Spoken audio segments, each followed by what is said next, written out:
State, call your first witness. Thank you, Your Honor.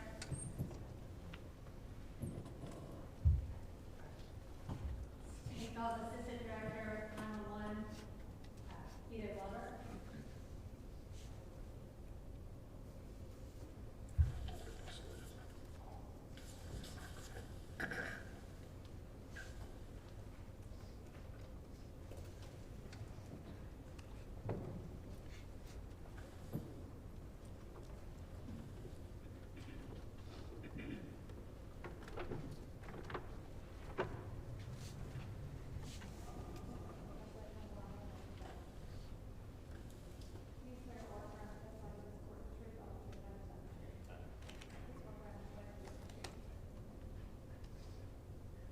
Sir, be aware of these steps.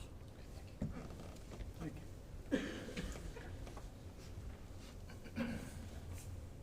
If you want to state your full name for the record, spell your last name. First name is Vito Tyrone Glover. Last name is spelled Glover. Afternoon, Mr. Glover. Thank you for being here. Can you please tell the jury where you're currently employed and what your current job duties are? Sure. I'm the Assistant Director of the Communication Center for the Harris County Sheriff's Office.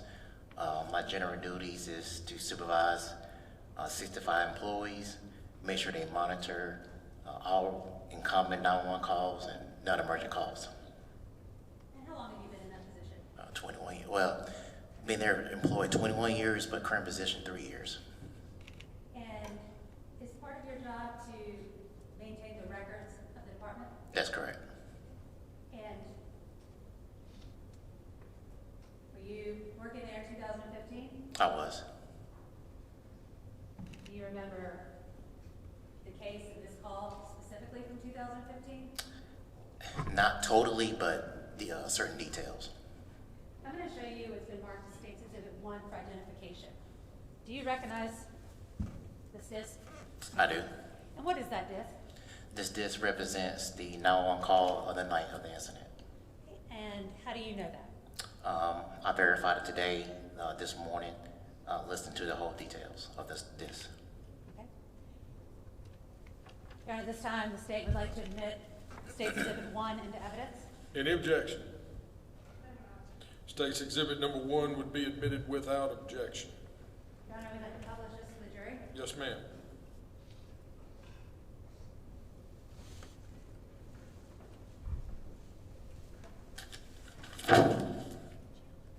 That's correct. I'm sorry.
Emergency. Oh my God! I need somebody out here at 2217 Refuge Road. Ma'am, I can't understand you. What's your address? 2217 Refuge Road. 2217 Refuge Road. All right, listen, I need to take some deep breaths for me so I can understand you. That way we can get help faster. What's going on? Oh God! Ma'am, tell me what's going on. Oh my God! You said he's dead? No. He's dead. Ma'am, I can't understand you, honey. Please. Is somebody hurt? There's no fault on any of them. Ma'am, I can't. There's four people. There's four people who what? In my mama's house, and they're dead. There's four people in your mama's house that's dead? Yes. Okay, all right, listen. I want you to get out of the house right now. Okay, listen, what happened? I don't know. Does it look like they were shot? There's blood everywhere. And there might be bullet wounds. Okay, listen, I need you to get out of there right now. Okay, go sit in your car. Oh, God, my kids. My kids. Okay, where's your kids at? They're in my house. We live right next door. They're next door? Yes. Okay, then I want you to go over there with them. Okay. Okay? Who are these people that are in the house? It's my mom and my grandma and my granny and my stepdad. It's your mom? Okay, all right, listen. Do you know, when was the last time you talked to her? It was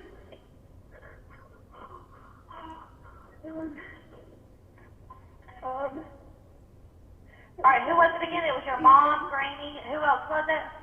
My granny and my stepdad. And your stepdad? Yes. That's three. You're missing one, honey. Who's the other one? That's my mom, my granny, my daddy, and my stepdad. Okay. When was the last time you talked to any of them? It was, we did yard work with them on Saturday. Then we go to your room, please, baby. Close the door. We did yard work with them Saturday evening, and then we left for Columbia. So you haven't had any contact with any of them? Not from Saturday. Okay. Did they have any kind of confrontation with anybody? No, not that I know of. I mean, I don't know how my granny or my daddy would have any conversation with anybody because they don't even leave the house.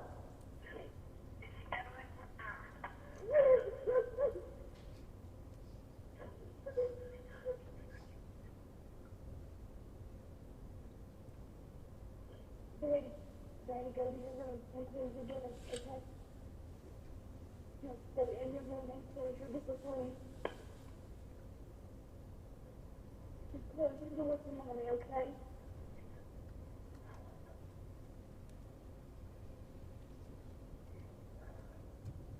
So you don't have any idea who could have done something like this, ma'am? No, I mean, well, I called earlier because I had a skin, and my mom usually takes the dog outside, and she takes the dog out, and even when it's raining, and I heard her do that, and I called up there to see if I could get anybody on the phone, and I couldn't get anybody on the phone, and so I went up there, and both of their doors were unlocked. I went in the back door, and I didn't see anything. Okay, listen, I'm just confirming with you. You're sure that they're all dead in the house? Listen, I can't hear you. You're going to have to speak up. I know you're upset. I can't imagine how you feel, okay? But I need you to, we got to figure this out, okay? You're sure that they were dead? There's so much blood, and they were cold. Okay. They were cold? Yeah. Okay, listen. Where are they at in the house? My stepdad and my two grandmothers are in the living room, and I went to look for my mother, and she's in the bedroom floor. Okay.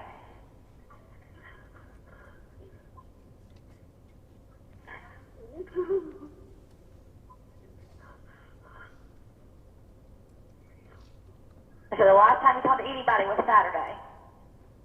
What's that? Okay, I couldn't hear you. Okay, whenever you walk in the bedroom, or whenever you walk in the house, which way is your mother? Like, do they need to go in and go right or go left?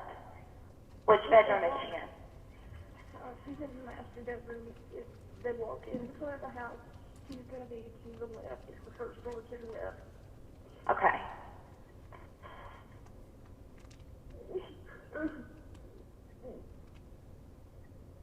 Did you see any weapons anywhere? I couldn't tell. I just didn't look. All I saw was them. Did the house look like it had been broken into? I don't know. I just said the front door and the back door were unlocked, and that was not like them at all. They were both unlocked? Yes. Okay.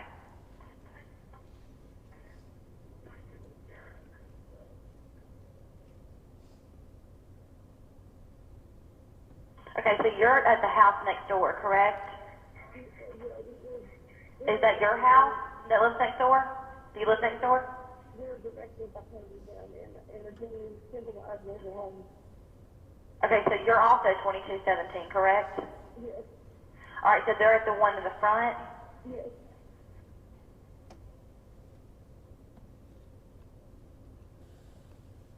What color is the house? It's got like a pool, it's got a red tin roof. Ma'am, I can't hear you. You're going to have to speak up just a little bit for me. Tell me one more time. It's a tin color house with like a red tin roof.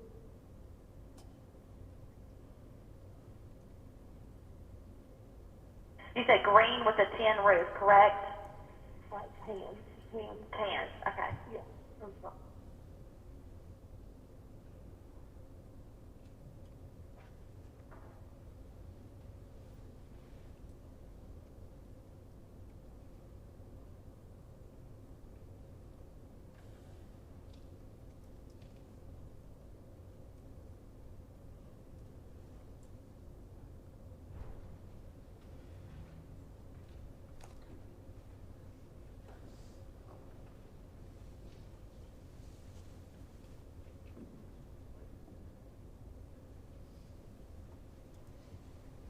Is a mobile home, correct? Okay.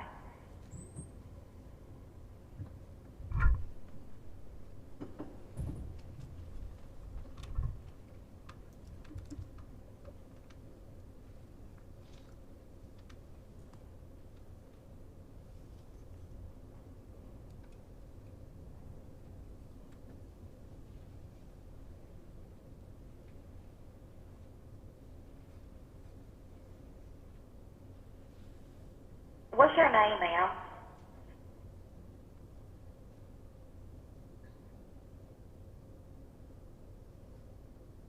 Amy Vilardi.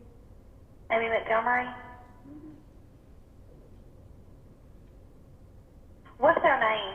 Tell me your mom's name.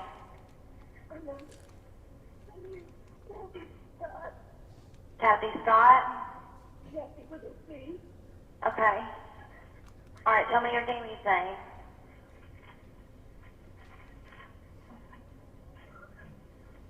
Okay, so that's Kathy. On the porch. I'm just going to let her up again. No, I need you. Can you listen to me for just a second, okay? I need you to stick up for me. Tell me your Jamie's name. Okay, Jamie.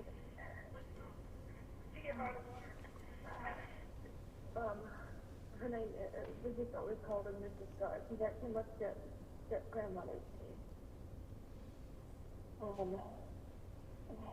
We just all call her Jamie. I can't remember.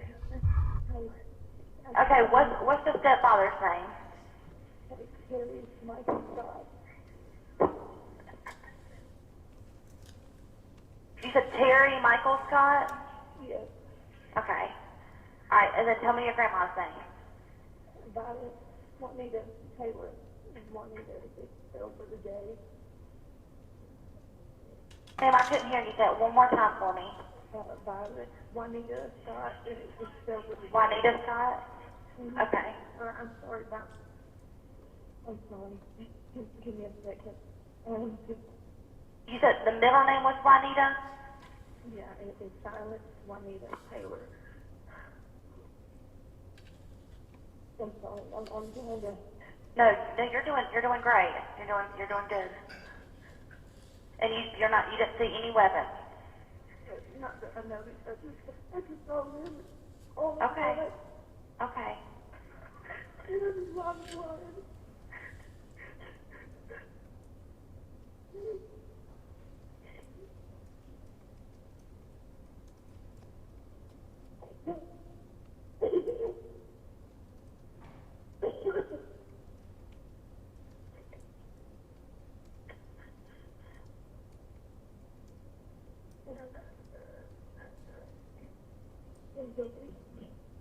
Do you know if they had been arguing or anything amongst each other? No, not amongst each other. I mean, we've had our ordeals in the past month or whatever, just something over stupid stuff. But other than that, What kind of things were y'all fighting about? they, Mike had come down into my house and he started yelling at me in front of my kids and that kind of stuff. And we just didn't speak to each other for a while. That's, and then just recently, about 2 weeks ago, we were fine again. It was perfectly fine. And they, didn't say anything about anybody bothering them or anything like that. I know he bought and sold gold, and he would meet people places. But I don't think he'd ever bring them here.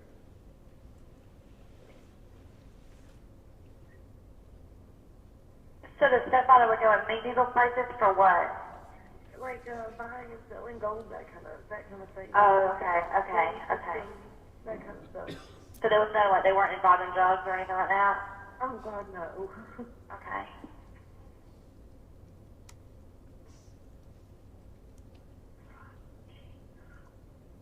My husband just pulled up. I haven't even told him. Actually, if our next door neighbors are home, should I get him to take the kids over there, because one's 9 and one's 4, and if they know about this? There's nobody there with you? There's no other adult there? No, my husband just pulled up. Your husband just pulled up? Let's wait for the officers to get there, and then we can get the neighbors to get the kids. Okay.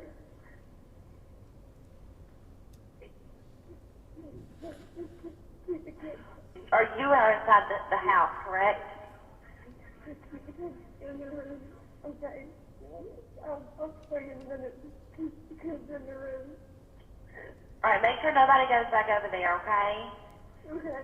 In the house. Okay, but what kind of vehicle did your husband just pull up in? It's a newer model blacked out truck.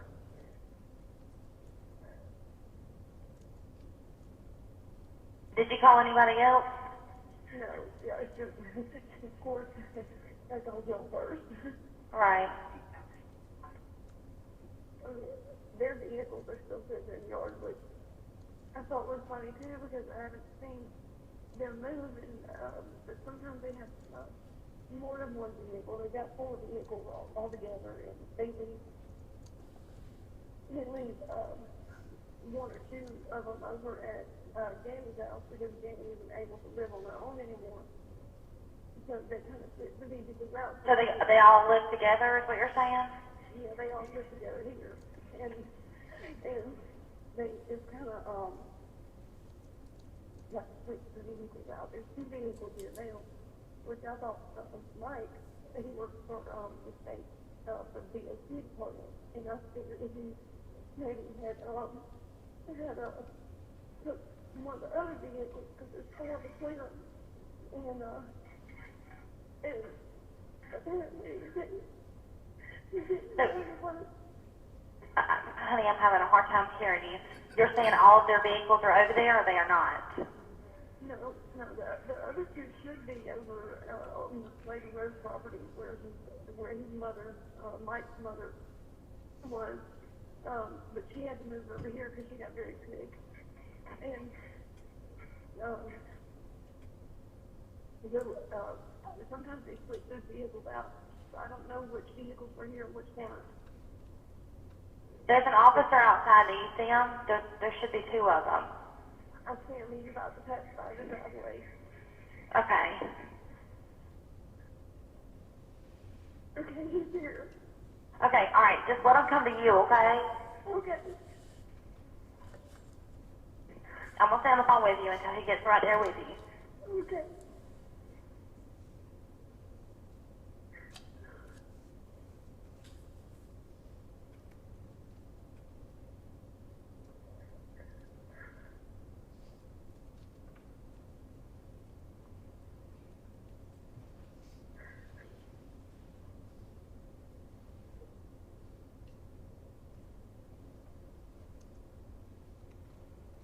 I just saw another officer go by, but I think he was for driveway.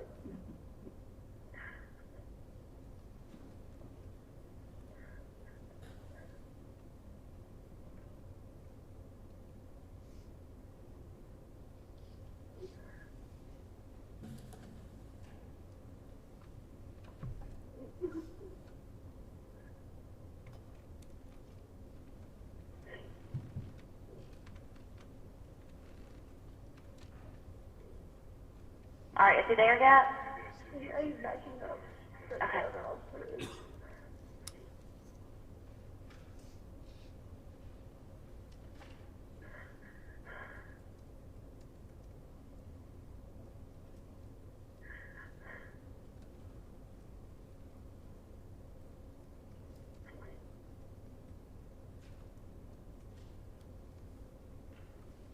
There's two here now. I hear sirens off in the distance.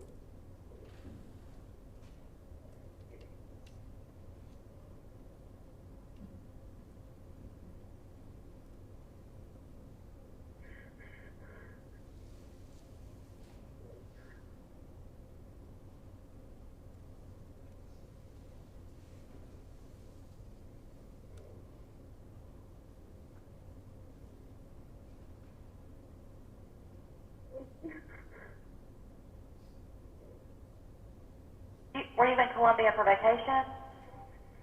It's my husband, his mother lives down there now. They just moved down there a couple months ago from Pennsylvania. Because they had So you are visiting family, is what you're saying? Yeah. Okay. Listen, there's two houses back to back, correct? And this happened in the front of the house, the front house, correct? Yeah. And you're at the back house. Okay. Yeah, where the back was. She's been waiting on the officers to come down and see if Josh is in my home, text Josh and them and see if they're at home because I don't understand it. Yeah, just to make sure they make it.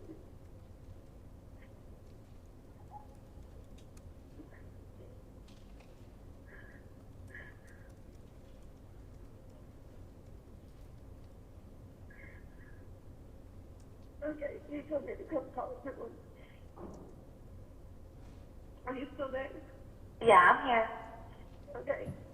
The officer told me to come talk to him. I told you to come talk to him? Yeah. Okay, all right. I'm going to hang up with you then, okay? Okay. All right, bye-bye.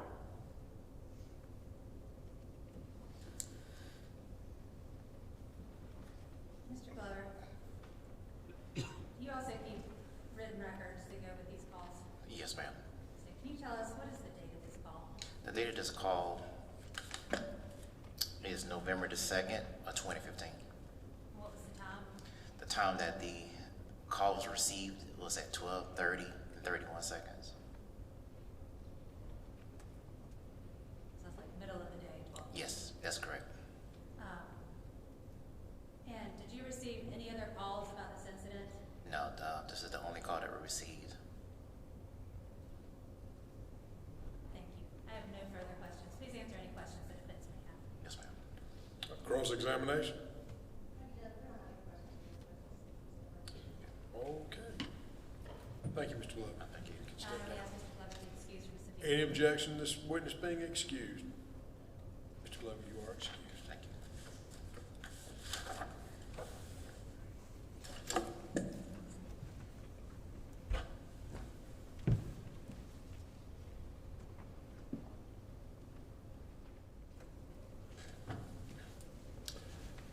State call your next witness. State calls Aaron Keaton.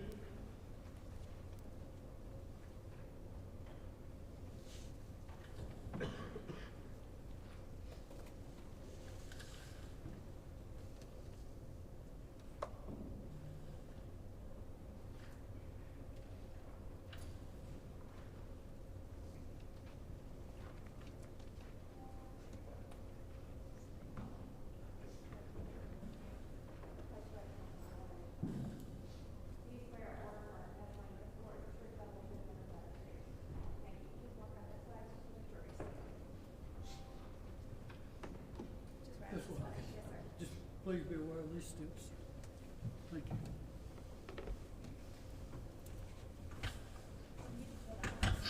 If you would, please state your full name for the record and spell your last name. Aaron James Keaton. Keaton is Keeton. Hello, Mr. Keaton. Where do you currently work? Quick Trip in Easley. And what is your job responsibility and role there? I am the store manager, so I'm responsible for anything that happens inside the store. Okay, and how long have you been at Quick Trip? Almost 18 years now. So back in 2015, what store were you working at? Quick Trip 1127 in Pendleton, South Carolina. Okay, so 1127, what is that? That's the store number of how we identify the stores. Okay, so you're not quite sure the exact address. No, because I've run 9 different stores. Okay, but where was that Quick Trip located in terms of a county or city?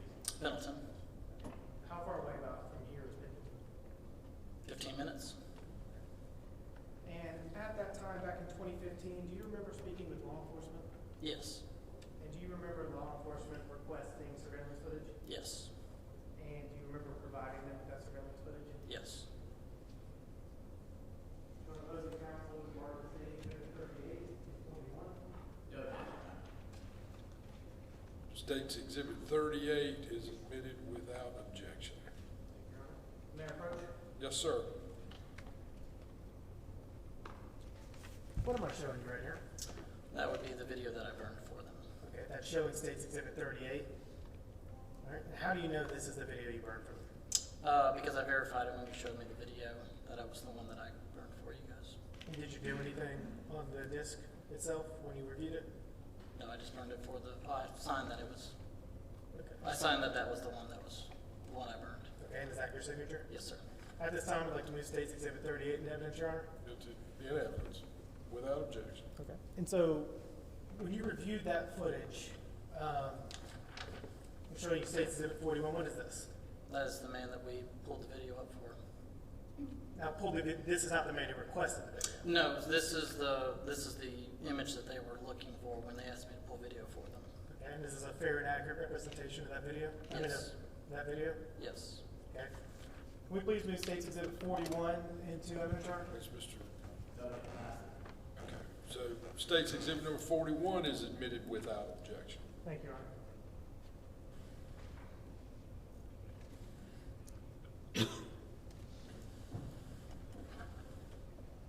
Permission to publish to the jury, Your Honor? Yes, sir. Is this that State's Exhibit 41, that photo we were just talking about? Yes. And is this a shot of that video that you were describing earlier? Yes, sir. All right, and what is this up at the top? Oh, that's the date that it was, that is the date of the time that I pulled for the officer. Okay, can you read what that date is? October 31st, 2015. And is that the time next to it? Yes. Will you please read what that time is? 9:49. Yeah, 9:49 p.m. Thank you. No further questions, Your Honor. Cross-examination? Okay, thank you, Mr. Keaton. Thank you. Any objection to this witness being excused? No. Mr. Keaton, you are excused.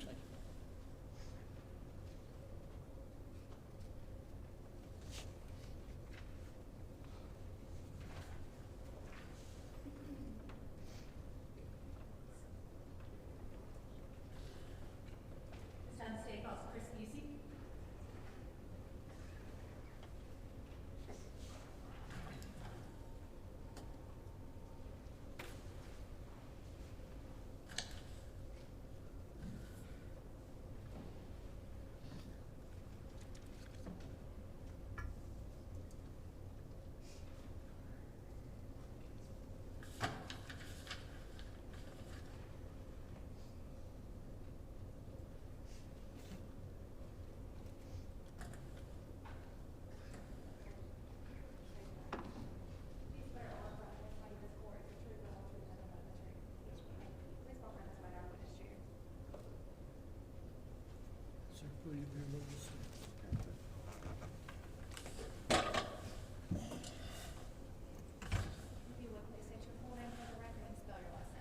Christopher Henry Busey, B-E-U-S-S-E. Good afternoon, Mr. Busey. Could you please tell the jury who you are, where you're currently employed, and how long you've been there? Well, my name's Chris Busey. I'm a lieutenant for the Anderson County Sheriff's Office. I've been employed there for 22 years, and I currently work in the Forensics Division. And how long have you been in the forensics division? Since 2013. What are your duties as part of the forensics division? We answer calls for service related to any crimes that are deemed necessary for further evidence collection. We answer calls like homicide, burglary, auto breaking, sexual assault, armed robberies, and so forth. Were you working on November 2nd, 2015? Yes, ma'am. And your job then, you were still forensics at that time? Yes, ma'am. And who called you out to the scene, if you remember? I was actually on another call at the time when that first call came in, and I left that call and went to this call, but I'm pretty sure it might have been Chris Scott. He was a lieutenant at that current time. And do you remember where this call was located? It was on Refuge Road, And what county is Refuge Road located in? Anderson County. When you arrived at 2217 Refuge Road, what did you find when you got there?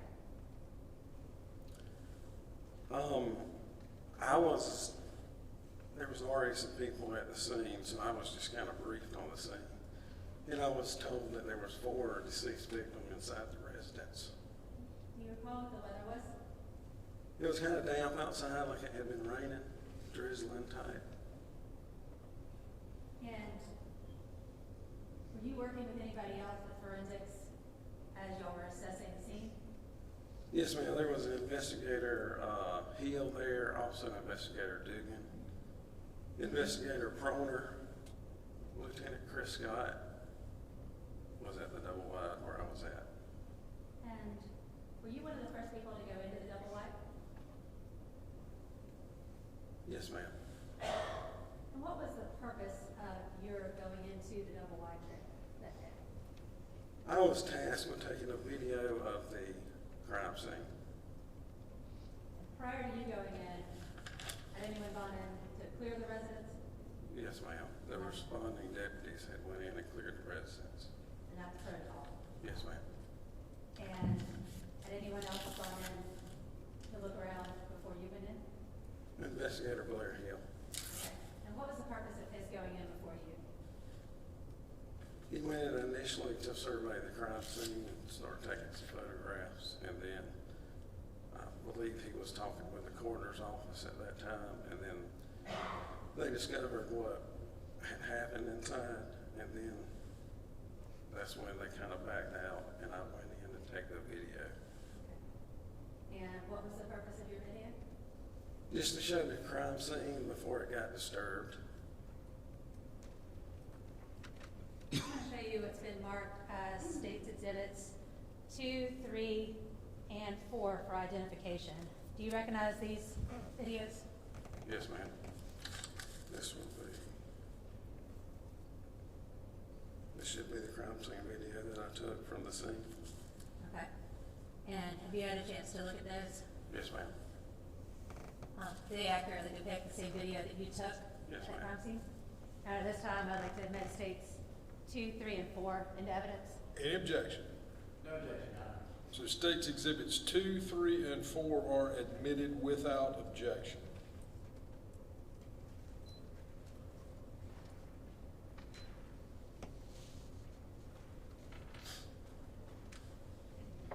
Now I'm going to show you what's been marked as State's Exhibits 42, 43, 44, 45,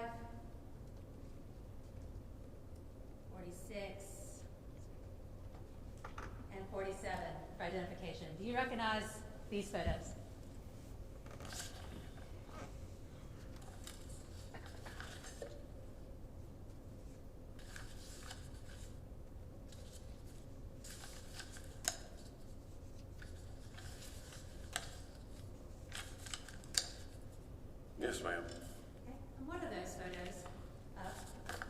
These would be photos of a $100 bill that the lead investigator, a detective at that time, had asked me to take a photograph of. Okay. And are those the photographs that you took? Yes, ma'am. There's also, Your Honor, this time I'd like to enter in State's Exhibits 42 to 47 into evidence. Any objection? No. State's Exhibits 42 through 47 are admitted without objection.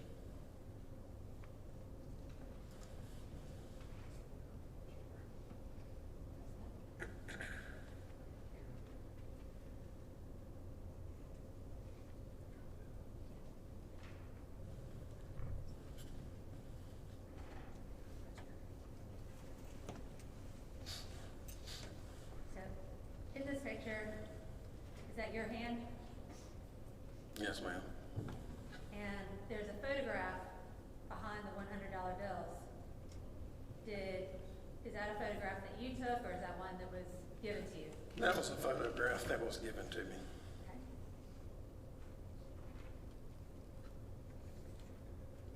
And State's Exhibit 45,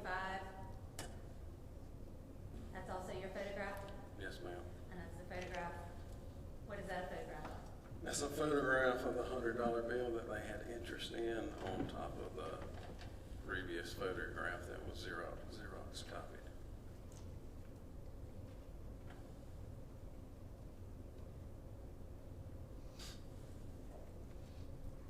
Your Honor, at this time, I ask permission to publish the crime scene video to the jury. Yes, ma'am.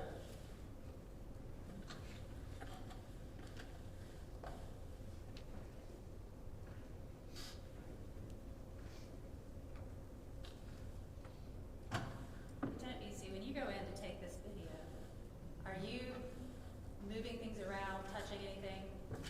No, ma'am. So, at this point, it's an overall, what it looked like when you went in the door, when you went in. Yes, ma'am.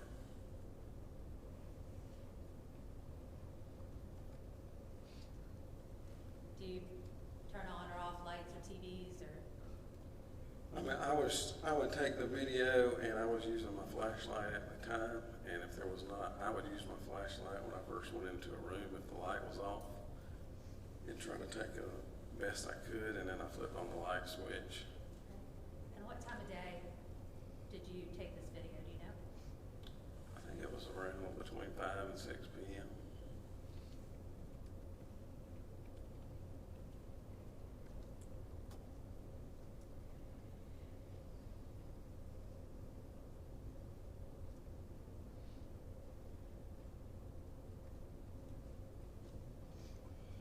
Do you recall at one point a door being shut in the video to one of the rooms? Yes. Okay. And did you have to come back and take a second part of this video Yes, to ma'am. show that room? I did. And why was that? There was a dog inside the room, and the door was shut with the dog inside the room. And did you open that door? I did not. Okay. Who opened that door? I believe we had animal control respond to remove the dog from the residence. And then you were able to go in and videotape it? Yes, ma'am.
just move on. Yeah, it's in evidence at this point. If you can get it to work, you can. So do you need to publish it later while he's on the stand? Well, I mean, as long as he's on the stand. Right, that's what I was just. Okay. While he's on the stand. So go ahead, you can go ahead and finish your questioning. You see if she can get it to work while you're questioning him.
told the clerk to send word to the solicitor's office. They might be able to help you with their technical experience in this courtroom. The county, you can call the county guy too if you need to, Rena. Your Honor, and I don't think it's the corporate, for some reason, the computer was freezing up, which Do you have another laptop you could play it on?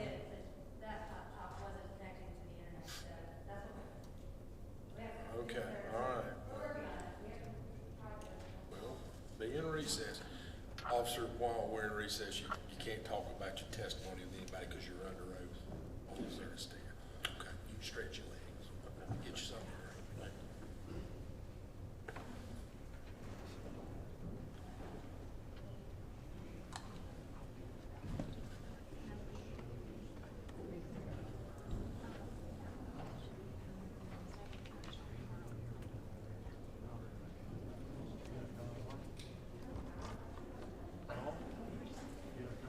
Good.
Yeah. That mic's still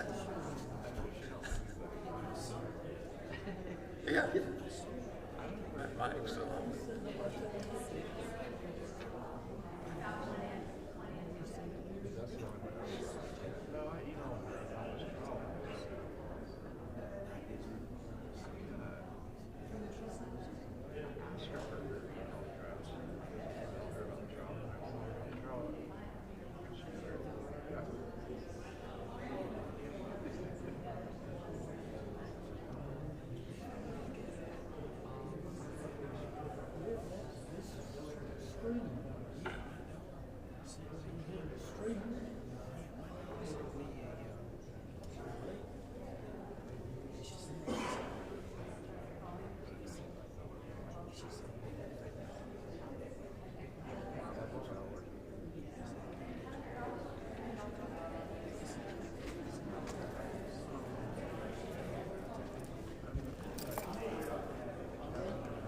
Oh, thank you, love. Thank you.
Just see where the action is for maybe the family, maybe the suspect. Well, even that sometimes. But some of the evidence will show that nothing was too graphic. Thank you, be seated.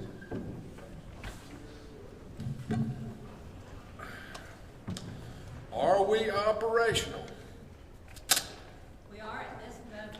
Thank you, Mr. Thomas.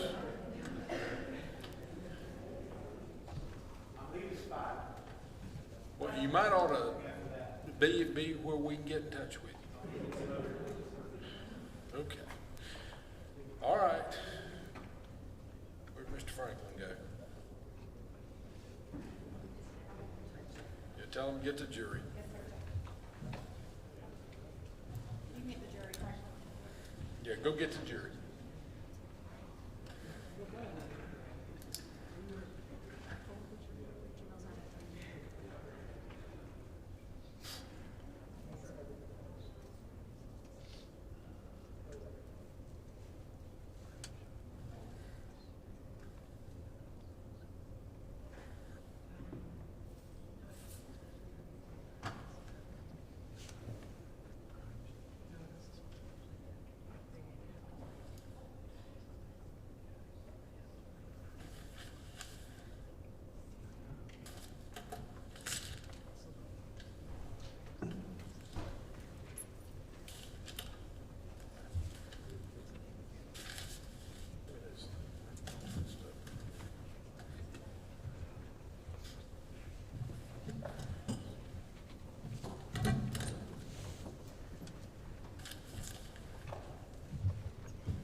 Foreman, ladies and gentlemen, jury, I believe the state has fixed their technical issues and we are ready to proceed. So, Ms. Weiss? Thank you. Lieutenant Busey, when you're going in to do these videos, do you wear any sort of protection to keep from contaminating the scene? Yes, ma'am. I had on shoe covers that come up to my waist, basically, and they tie around my waist. And you just come in and you videotape everything just as it is? Yes, ma'am. Not touching it.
modern freeways, virtually every segment is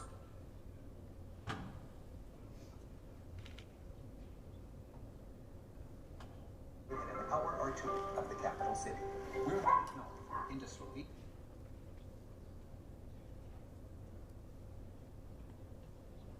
Julian hours. Our first stop is the country's top alpine resort, Lake Glen.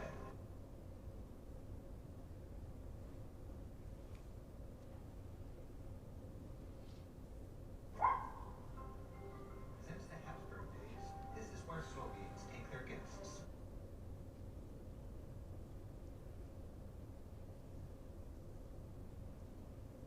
Whether kings or cousins, to show off their natural wonders.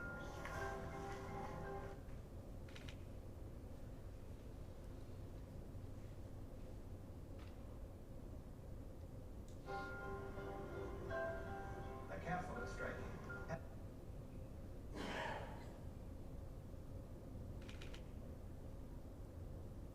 These are the views from the castle.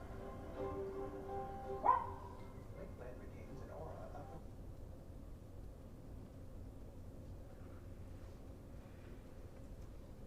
romantic age.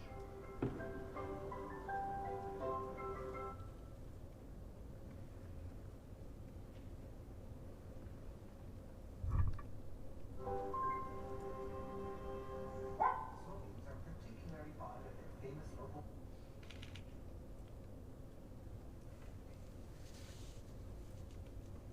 pastries. The decadent kremschnita artfully sandwiches layers of cream.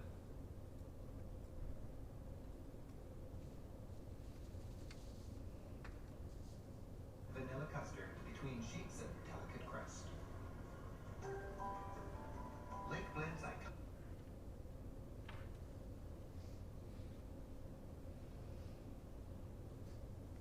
Lake Island is the focal point of any visit.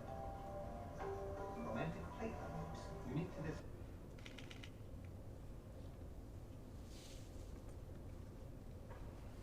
Lake, ferry visitors back and forth. Locals still build their cabins by hand with large.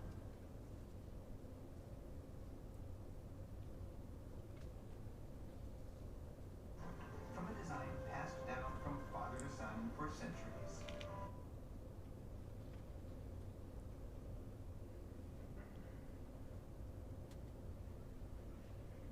There's no keel, so the skilled oarsmen work hard to steer the flat-bottomed boat with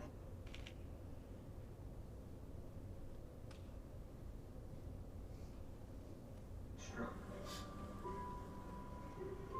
The island.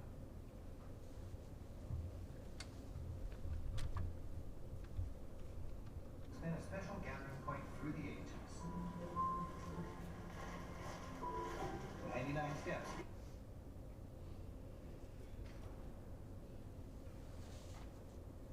From the dock up to the summit of the Church of the Assumption.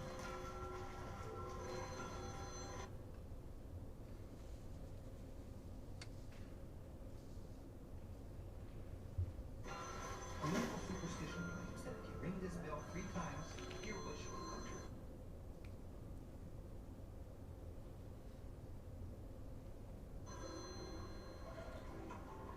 While no motorized boats disturb the tranquility.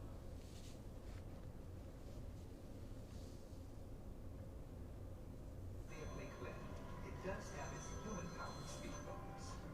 Glen is the Roman capital.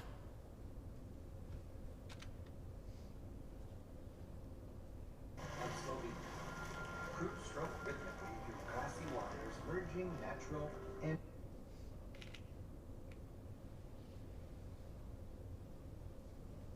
human grace. Strolling the 3 miles around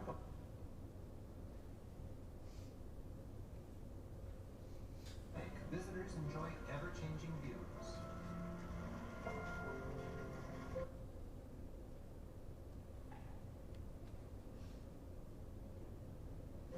Also enjoying dramatic lake views are handsome villas, mostly from the 19th century.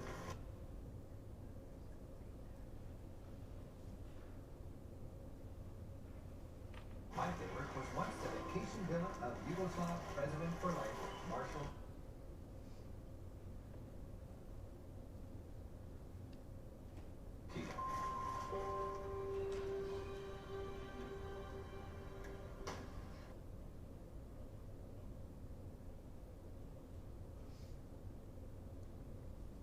Slovenia was one of 6 republics that united to make Yugoslavia, a country that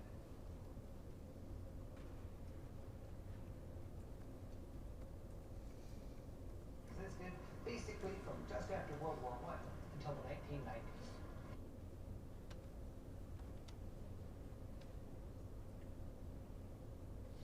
Tito, a larger-than-life, strong-arm dictator, was the one leader able to hold that troubled Italy together.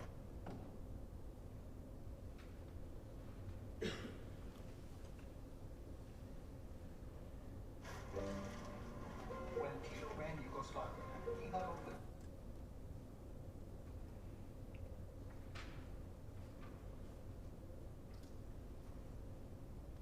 dignitaries from Indira Gandhi and Nikita Khrushchev to Kim Il-sung.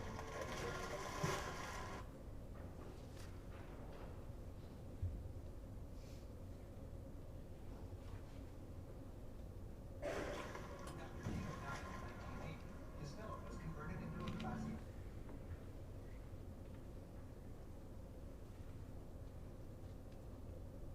Hotel, offering gifts of James Bond antiques.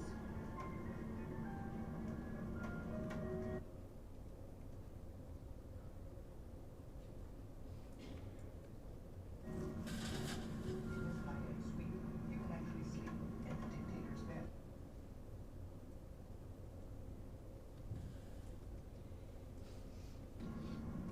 And visitors can use Tito's personal desk for something I bet he never imagined.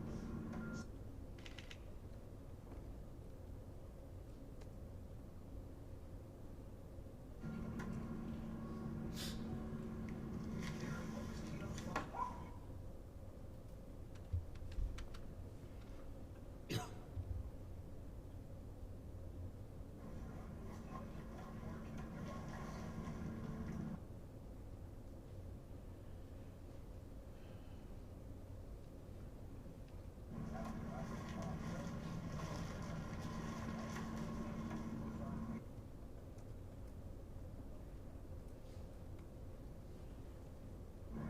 Inspired by charismatic commanders, formed a resistance army.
Hello, please leave a message after the tone.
Negative. Negative on, no, I messed up the bid, but.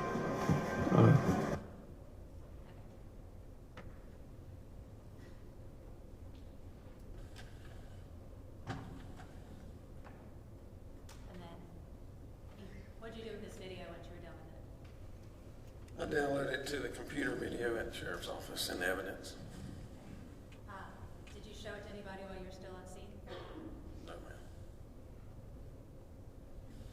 But it was on, did you take it with a camera?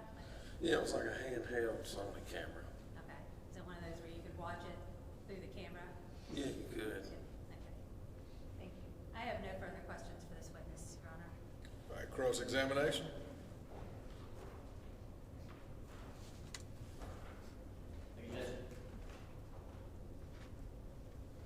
Good afternoon, Lieutenant.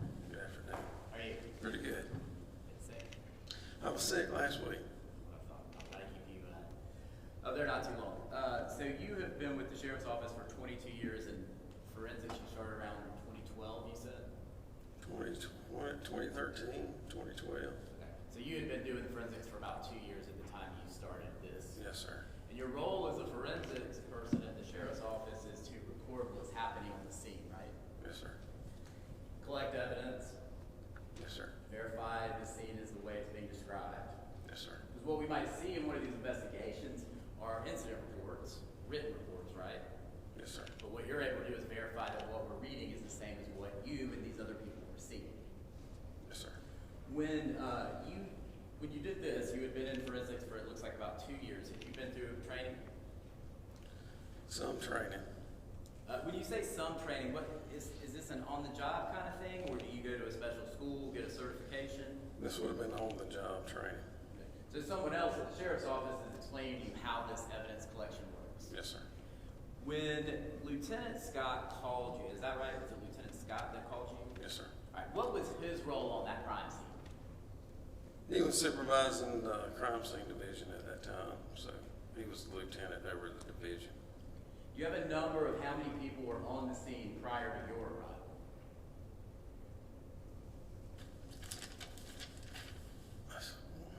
Probably 3, 4 investigators, maybe 5 for the double wide trailer. Okay. And you said, I noticed you said specifically investigators. As far as detectives, I'm not sure. Okay. But there were uniformed guys and Detectives and crime scene. okay. And you think 5+ people were there? Oh, yes, sir. Did you meet with anybody to find out what had happened before you got there? I spoke with my lieutenant and Blair Hill and Ben Dugan. And did they tell you anything about who had been inside the house already? I was advised that the coroner's office and Blair Hill had been inside the residence. Okay. So would you agree with me that there were also responding officers? In other words, when the 911 call came in, someone in a blue light car came and went in the house. Oh, yes, sir. Yes, sir. And that person is trying to find out what's going on, and they need to clear the entire house, right? Yes, sir. They went in initially. So someone had been into the entire house prior to you. Yes, sir. And they had probably gone into all these bedrooms we saw. They had probably cleared the residence. Yes, sir. And they had walked around. Yes, sir. And they weren't wearing the protective hoodies that you had on, right? No, sir. Did you try to determine who those people were so you would know later who had already been into the crime scene? I did not, but an investigator did. Okay, which investigator did that? Blair Hill. Okay.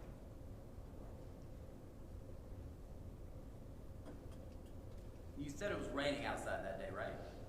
It had been raining some. It was wet at that time. It wasn't raining at the particular time I walked in, but it had been. It was wet outside.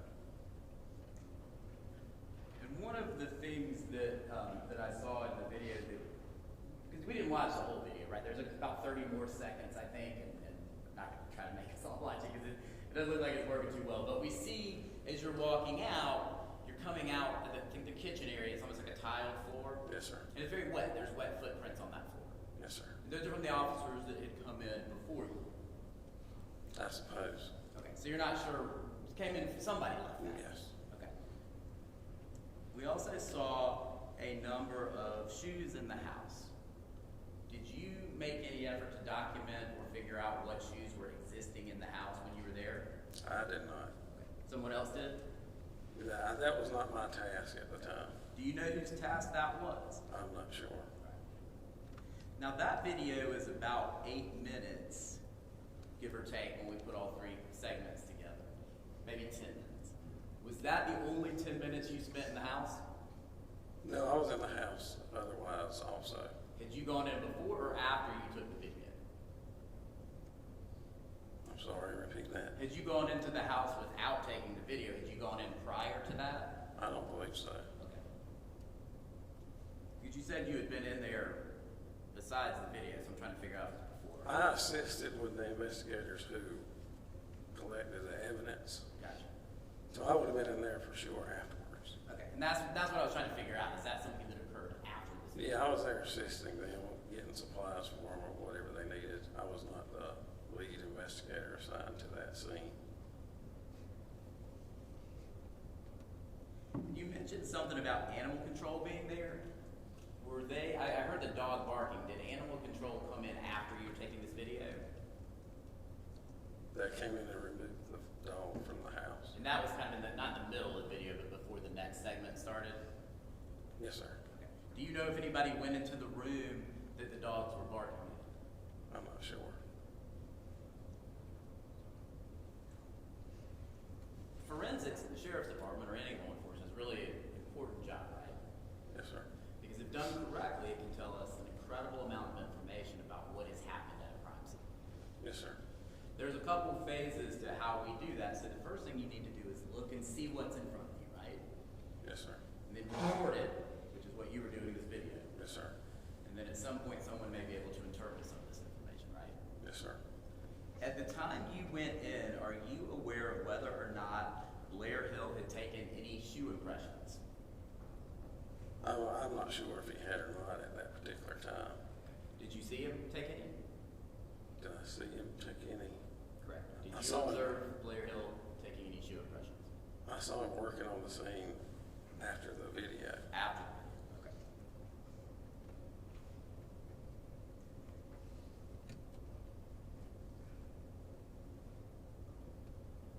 And I noticed that as you go through the back hallway, there was some blood on the walls.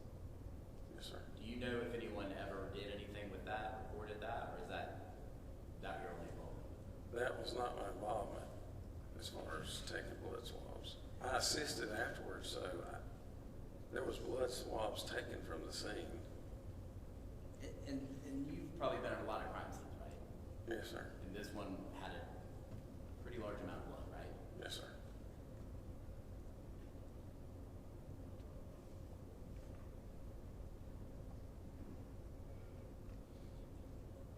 The other evidence you entered that was the $100 bills. Yes, sir. When did you take that picture?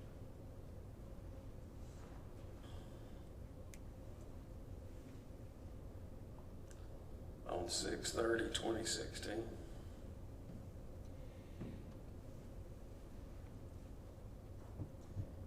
So that was about 8 months, 9 months after the video. Yes, sir. Matter of fact, maybe more.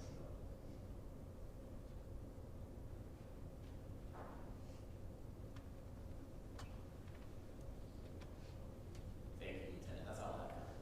Any redirect? No, sir, Your Honor. We got this witness be excused. Any objection? No, sir. Thank you, officer. You are excused. Thank you.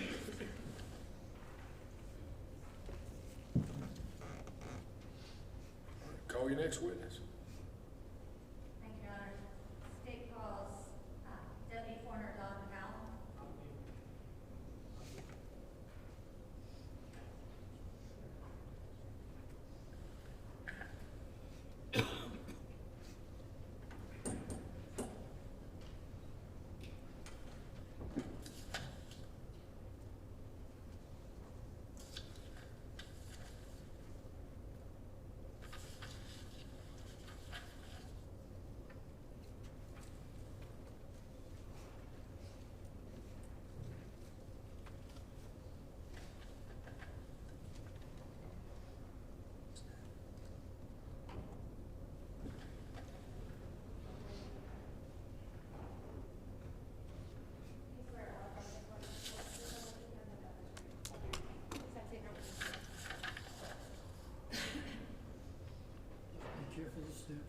Thanks.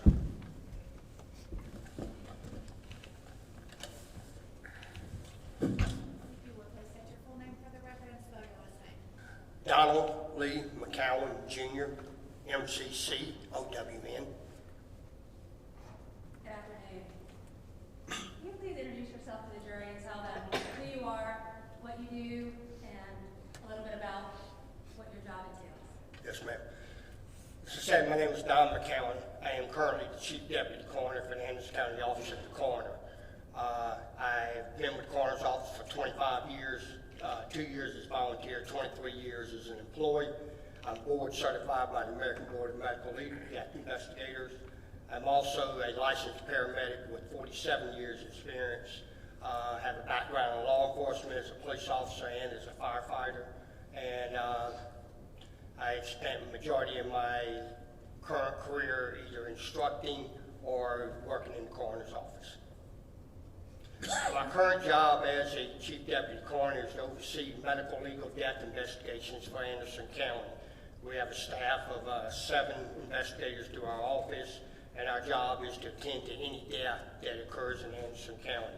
Our primary responsibility is to determine the cause and manner of death.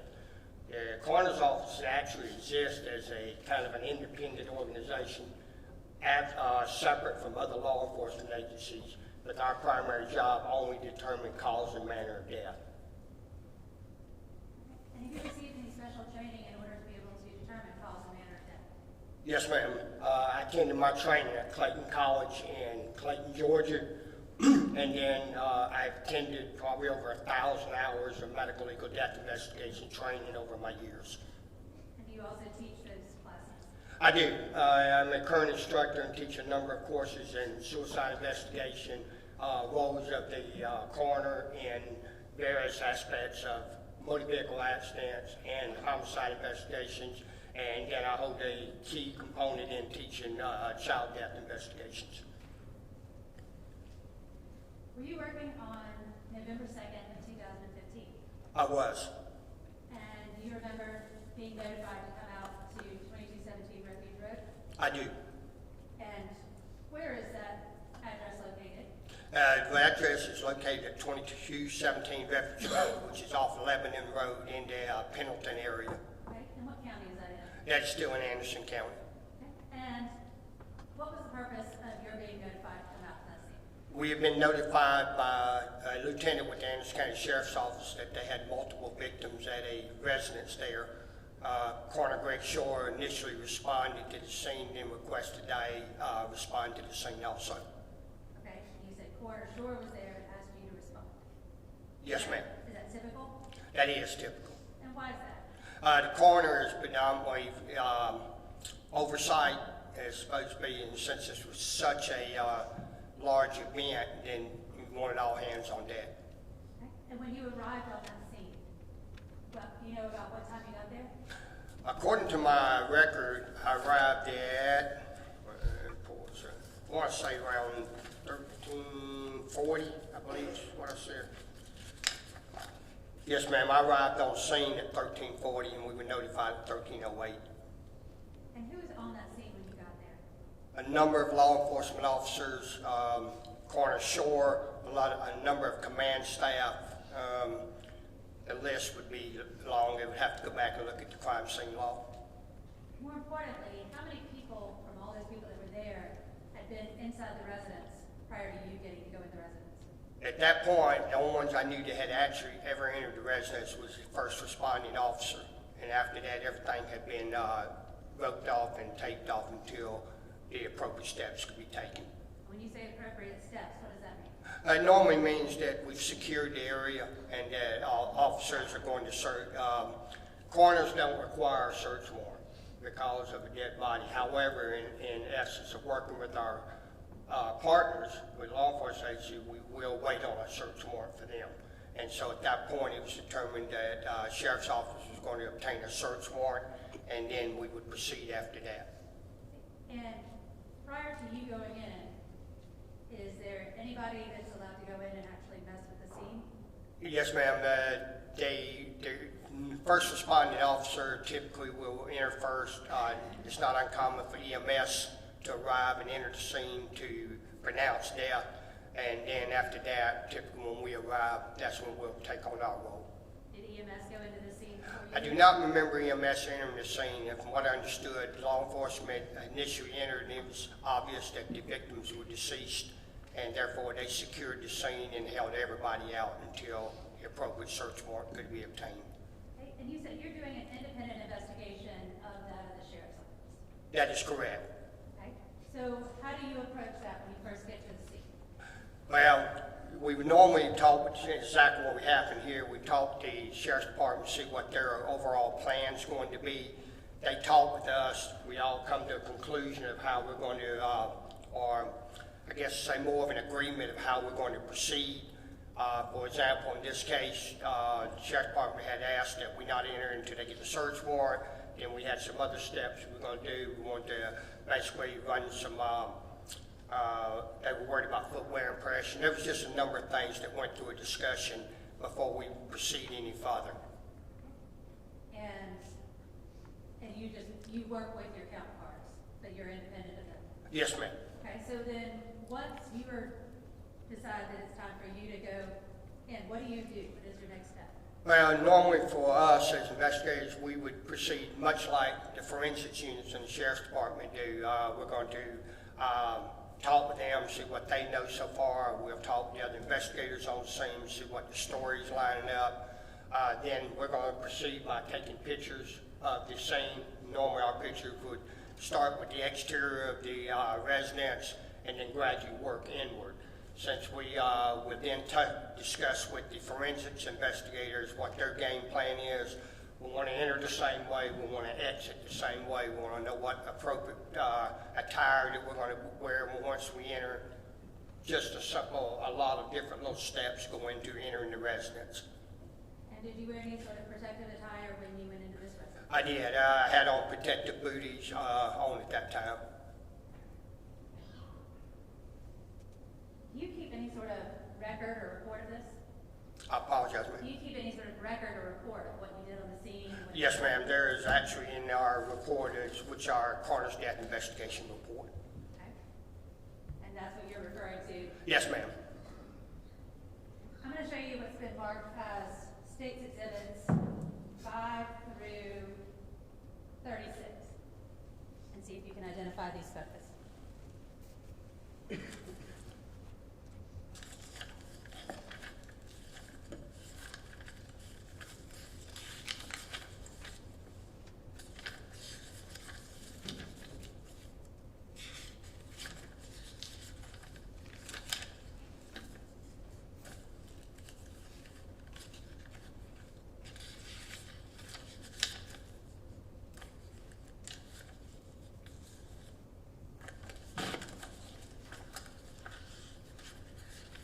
Yes, ma'am. These all appear to be photographs that I took.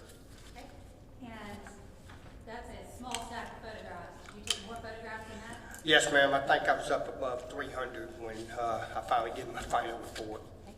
But these accurately represent some of the photos that you took that day. Yes, ma'am. Your Honor, this time I'd ask to move State's Exhibits 5 through 36 into evidence. Any objection? So we previously looked at and have no objection, Your Honor. All right, so State's Exhibits 5 through 36 are admitted without objection.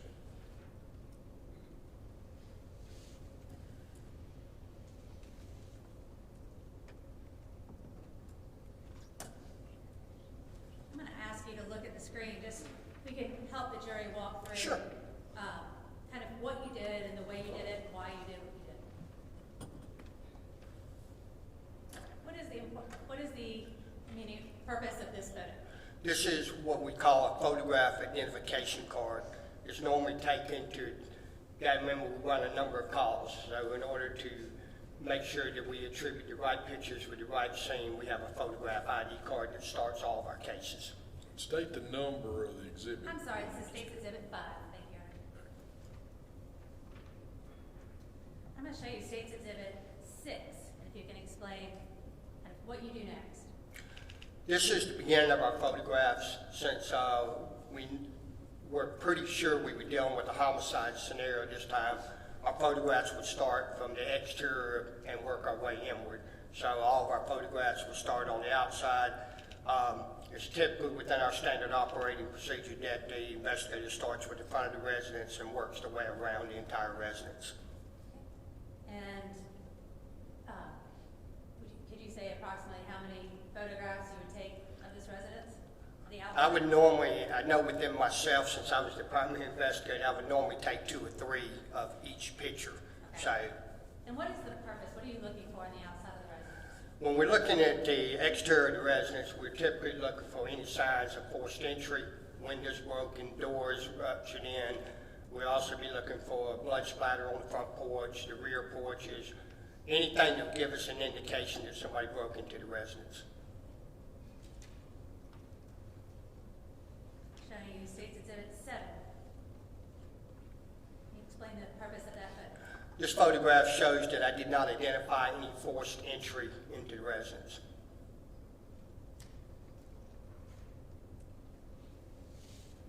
State's Exhibit 8.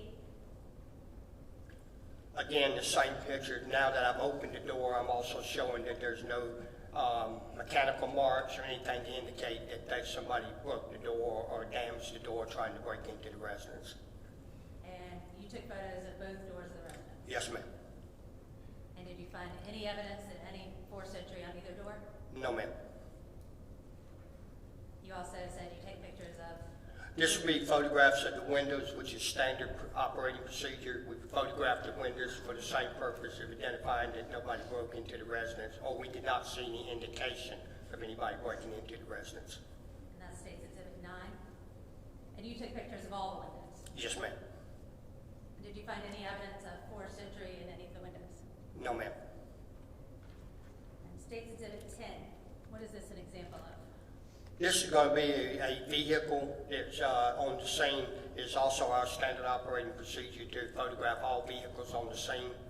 And then you can see, normally all my pictures will go all around this vehicle. And then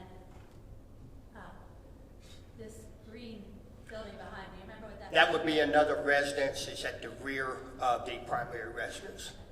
And it's all part of the same property? Yes, ma'am. Once you finish outside, made a determination, preliminary determination as far as there's forced entry, do you head inside the residence? We do. That's There's not a determination of no forced entry. He just He made a preliminary. Rephrase your question. Rephrase your question. Did you see any signs of forced entry? no, ma'am. What do you do next once you've been around the outside? We then determine how we're going to enter the residence and which is the appropriate pathway. At this time, during this scenario, we were determined that we would enter the back door of the residence. Okay, I'm going to show you State's Exhibit 11. Can you describe how you take photos as you're going through? I do. As we first enter, as you saw with the door, and once we enter through that, as we start coming in, every investigator tends to do a little different. Some sweep left to right. I'll always sweep right to the left. So as I'll start my entry, I'll start photographing.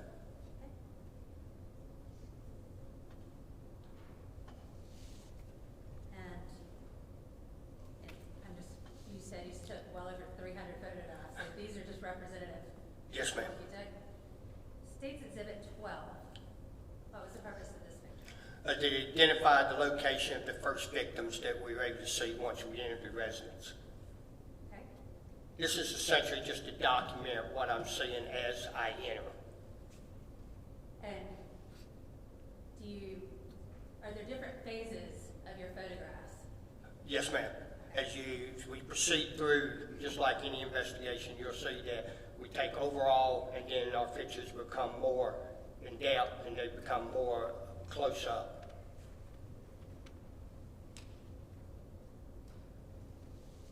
State's Exhibit 13. Again, to document the overall view of the victims once we enter the residence.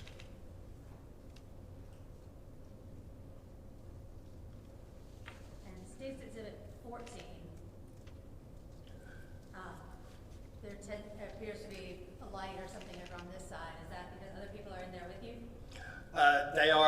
That more than likely could be a flash coming off our cameras too.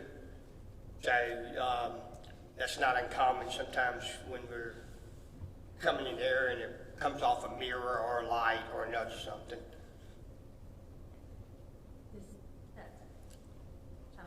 The machine that was right there. This is a light that was actually placed by the forensics for investigator. And do you touch anything that's on the tables or on the shelves? No, ma'am.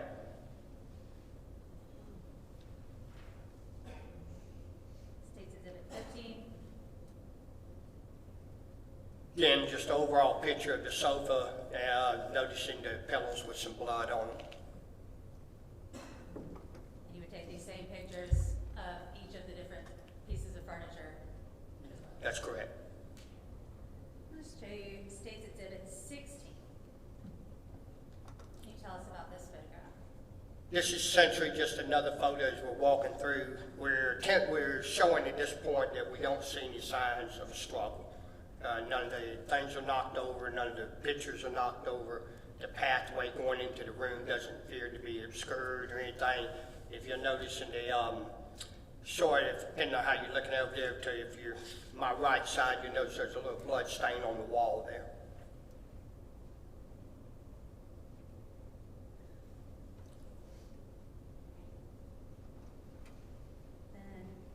State's Exhibit 17. What is that photo? Again, this is blood that is noted on the floor as we're entering the room. And State's Exhibit 17, as well as State's Exhibit 16, are at the same floor area? Yes, same ma'am. floor area? Okay. And you were still wearing booties at this point? Yes, ma'am. Okay. And what is the importance of your wearing booties and how you take the pictures? Well, we're going to be walking through the scene, so the main purpose of us wearing the booties is to keep from tracking anything in, while at the same time not messing up any potential footwear impressions or anything else, or even messing up simple blood droplets. Do you remain in the scene while forensics starts to work the scene? We do. Okay. And what happens next? Well, normally at this point, once we've determined that we have enough leeway to start removing the bodies, forensics will proceed around. We're not in a hurry to remove people in a very rapid manner. We know what's happened. We know the victims are deceased. What we're doing is gathering evidence and documenting the scene. So essentially what will happen at this point is forensic investigators will kind of be right alongside of me as I'm examining the bodies. I would move towards working each individual body and photographing them. Okay. And you said identifying footprints, and the forensic examiners will start to try to identify if there are any footprints or any prints left on the scene? That would be correct, yes, ma'am. Okay. And once they do that, do you then take photos of any developed footprints? We do. I try to follow the exact same things forensics investigators, just like they're taking pictures of what I'm doing, I'm usually taking pictures of what they're doing. And I'm going to show you State's Exhibit 18. And what is that photo of? This appears where they have sprayed, and I don't remember if we used luminol or blue ointment, but we had sprayed a chemical that brings up the finger footprints and print marks. Okay. And is that the same as State's Exhibit 16 that we were just looking at? It is.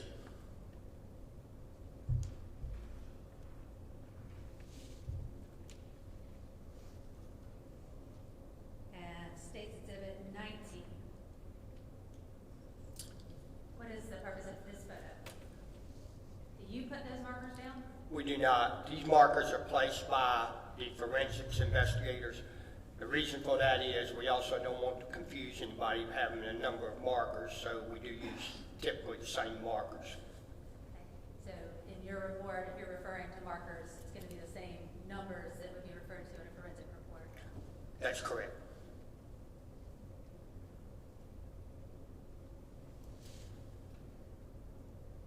State's Exhibit 20.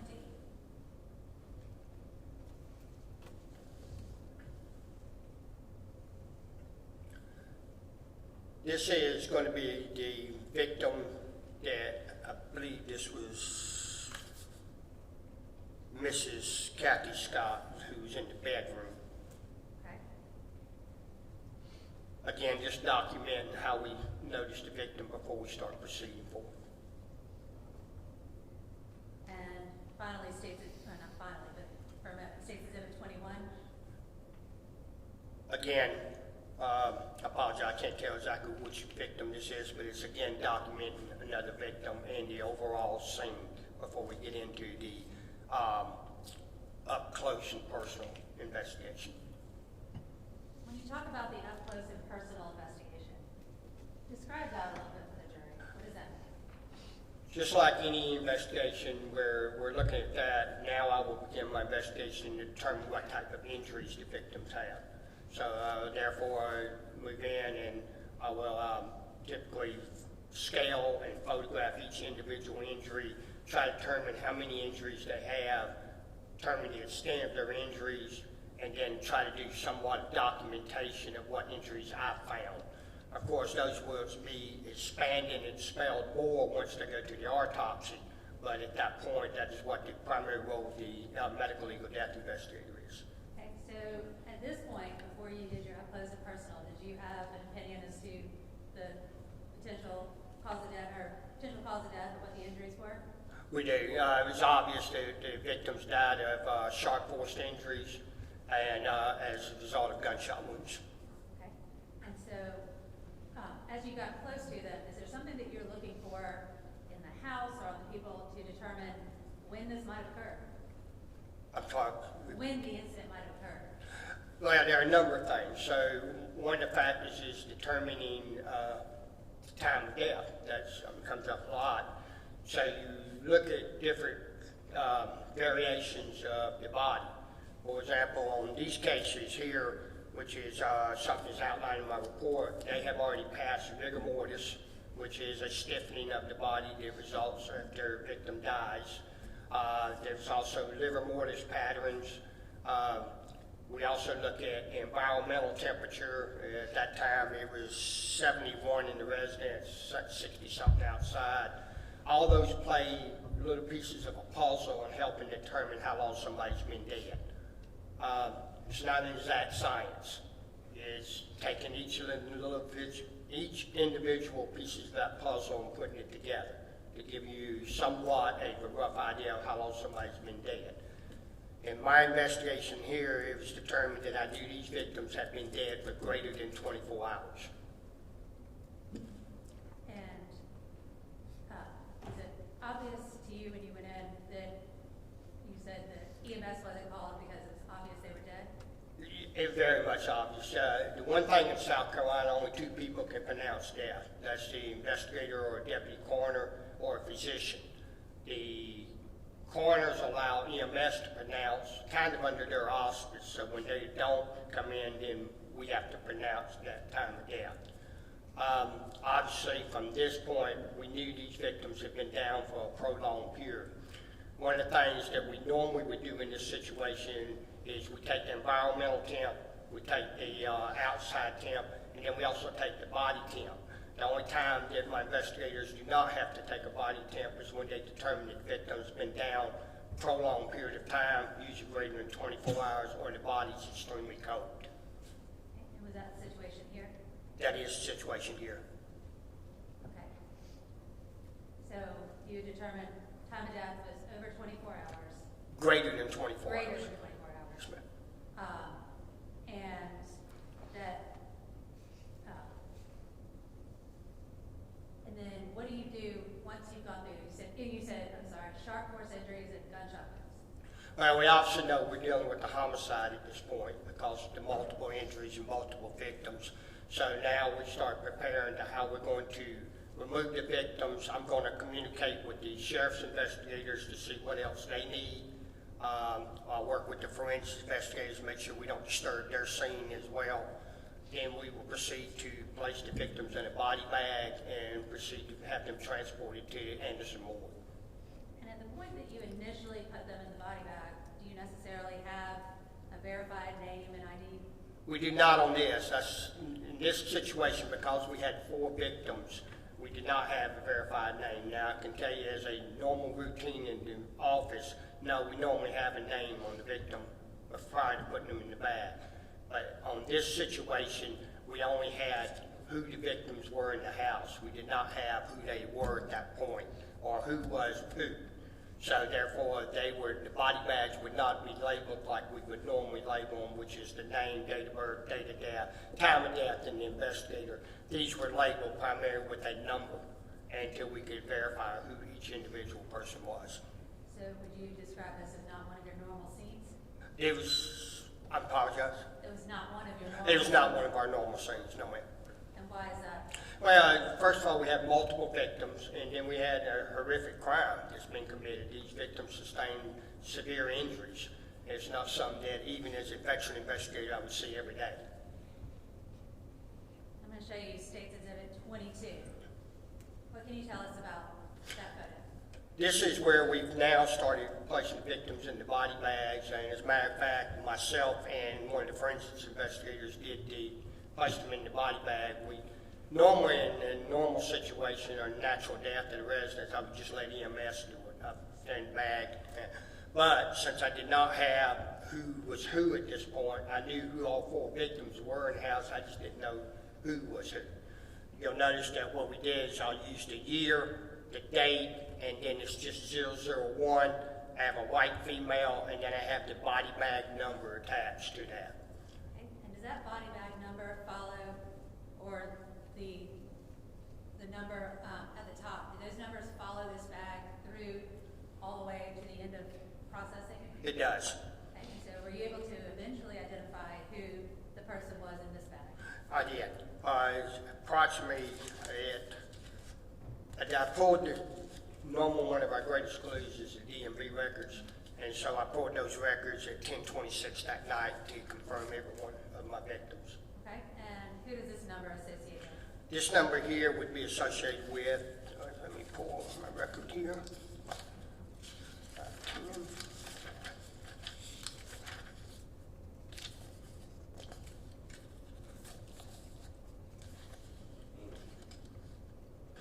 $62,550 was associated with Kathy Taylor Scott. Okay. And I'm going to show you State's Exhibit 24. There's a lock. Will you please explain the purpose of that lock? The purpose of the lock is to maintain the chain of custody. Since EMS transports for us in this county, the bags are locked, so when they come to the autopsy or come to the morgue, that lock's been disturbed. We know there's been a break in the chain of custody.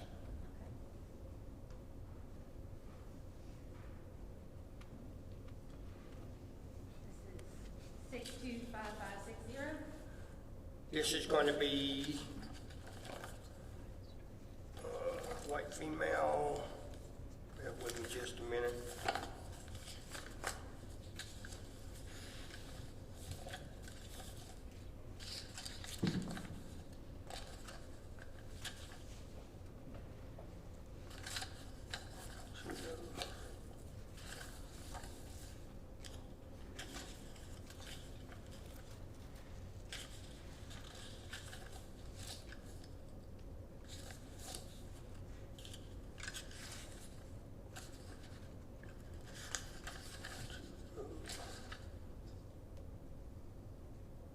I believe this is going to be Violet Taylor because she's the only one that I do not have number down for. Okay. And show you State's Exhibit 27. That's a lock on her bag? That is correct. Again, the locks are maintained for chain of custody. Normally, when we arrive at the morgue and we're ready, they're still placed into holding until the autopsy, and then those locks are removed typically by the pathologist or the investigating coroner to show that there was no interruption in the body bag.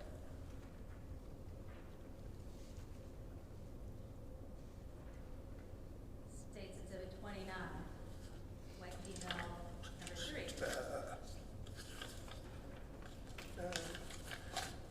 That is going to be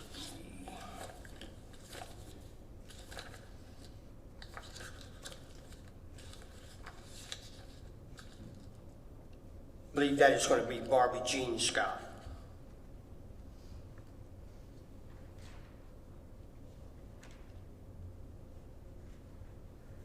And State's Exhibit 31. Yeah. That's long. Apologize, can't see that one real well. So. But it's another lock on the body bag. The body locks on the bag, yes, ma'am.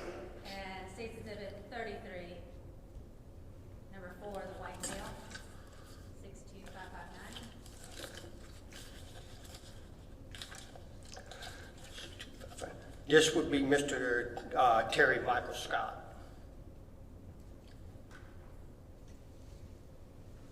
And State's Exhibit 35, his was locked as well. Yes, same number, 62559.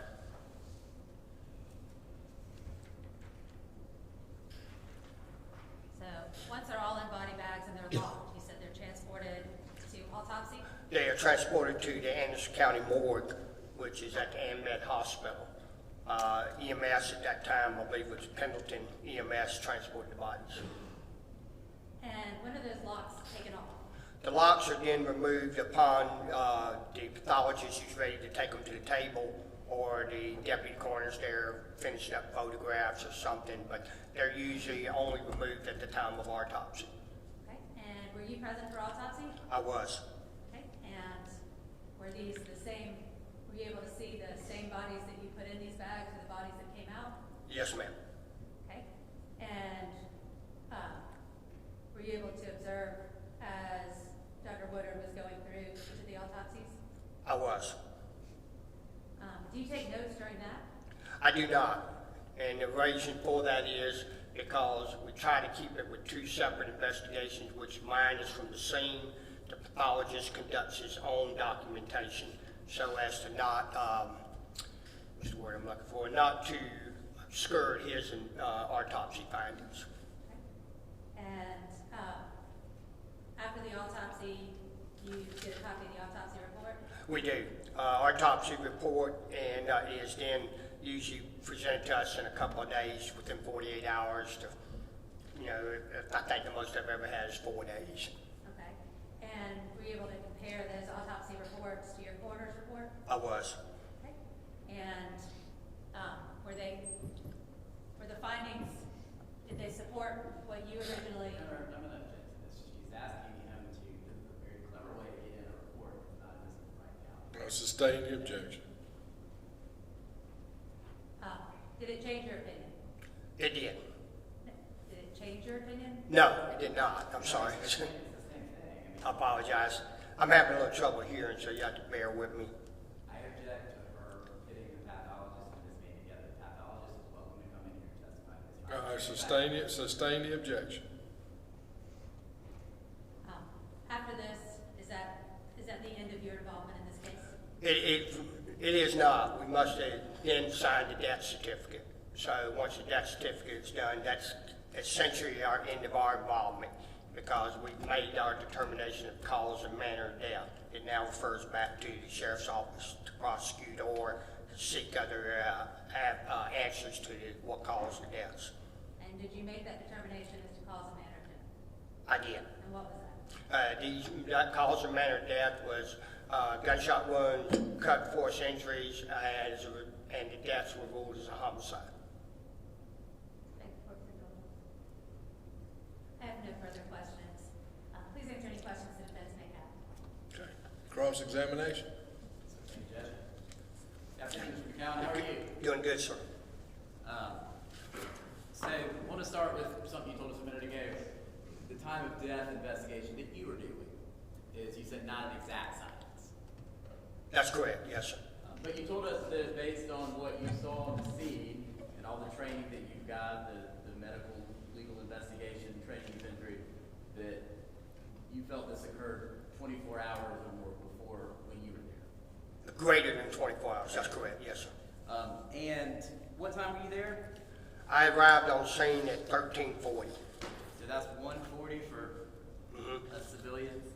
Yes, sir, 1:40. 1:40 p.m. So when you say greater than 24 hours and not an exact science, It could be exactly 24, slightly less than 24?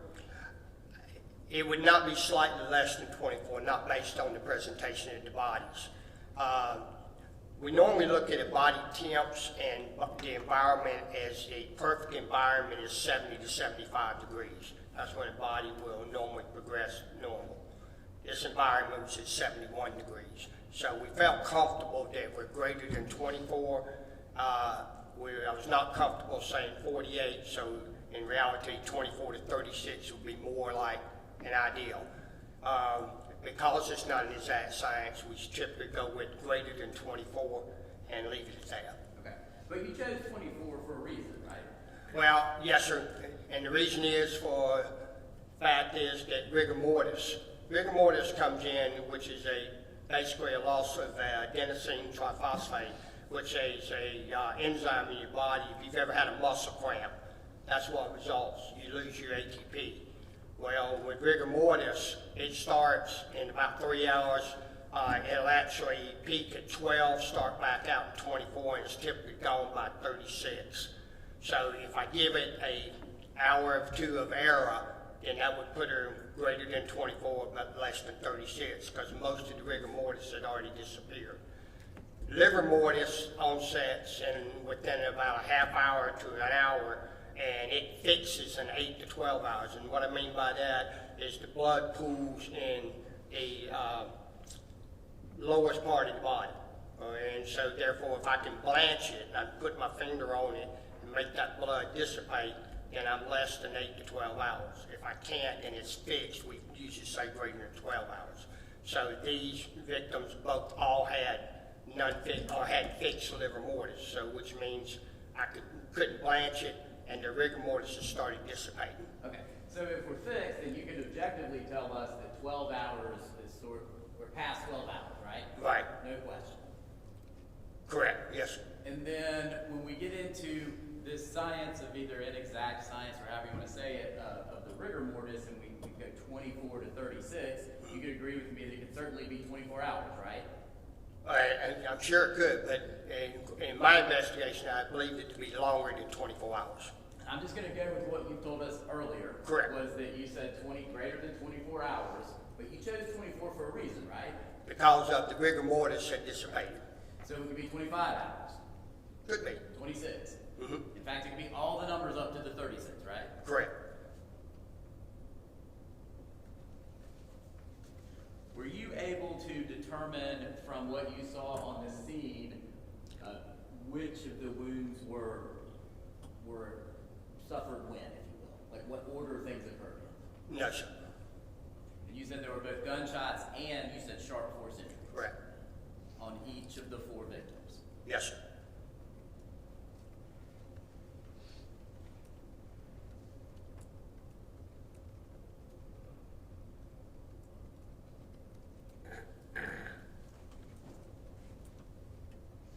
Give me just 1 second. Sure.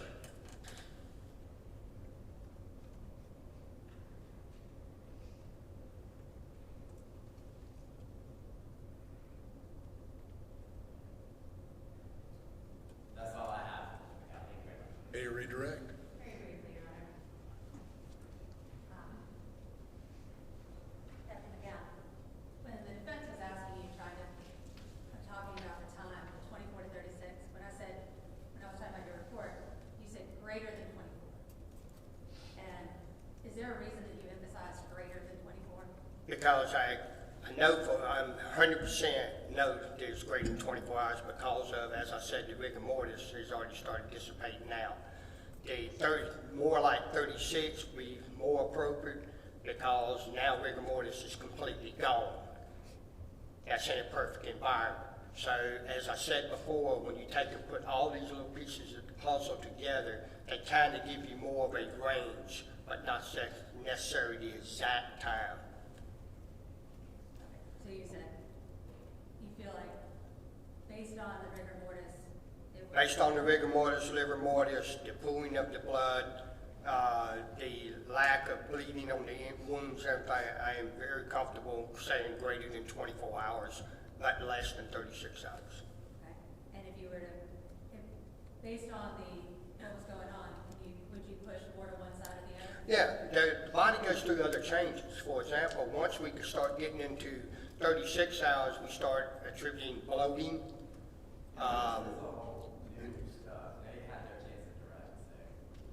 You ask a question about, I'm gonna allow the question. You would start going through different changes in the body. So typically when we start going past 1.5 days or 36 hours, we start seeing bloating on the face, changes in the body's overall structure, discoloration. These are things that, in that perfect environment of 70 to 75 degrees, have kind of a, I guess it's a lot more structure because we know those things occur at those time frames. And just to be clear, what is the last thing that happens before that starts? Apologize, What ma'am. is the last thing that happens before the bloating and all of that starts? What is the last change that happens before you go into that phase? But typically, you've already gone through your rigor mortis stage, it's completely gone, and then that just starts in your 36 to 48 hours. So And these bodies were at what stage? they were not yet, they have not started bloating or anything. Not started bloating, but where were they in rigor mortis? I'm sorry, ma'am. Where were they in the rigor mortis? The rigor mortis is already completely evaporated. As I said in my report, they have no more rigor mortis, so that's why I'm comfortable with 24 to 36. Thank you. Anything further? Yes, sir. So I just want to be clear. That's fine, sir. What's that? That's fine. So I asked you a minute ago if 24 was one of your frame numbers. Could it be 25? Could it be 26? And you said yes. Greater than 24. Yeah, I know. And I thought we understood greater than 20. I think we did. But a minute ago, it sounded like you're now moving that number further out, which you really can't do based on the science, right? I can't, not based on that. That's why I said I do not fear, and I'm standing by what I said, is they had not gone into the stages of bloating or anything, which would be once we hit the 36. But they have gone through rigor mortis and it's gone, which is typically would dissipate by 36. Right. 24 is going back out, 36 is completely gone. Right. So when we... So if we give a couple, if you just say, let's give an hour or two, say I'm off by a couple hours or so, then that's why I said greater than 24, but less than 36. Okay, that's what I thought. So I understood that window to be 24 to 36 Sure. hours, and you agree with that, right? Yeah, I do. Thank you very much. All right. Thank you, sir. Any objection to this witness being excused? Not at all, Your Honor. There you are. Thank you, sir. You're Thank you, excused. All right, counsel approach.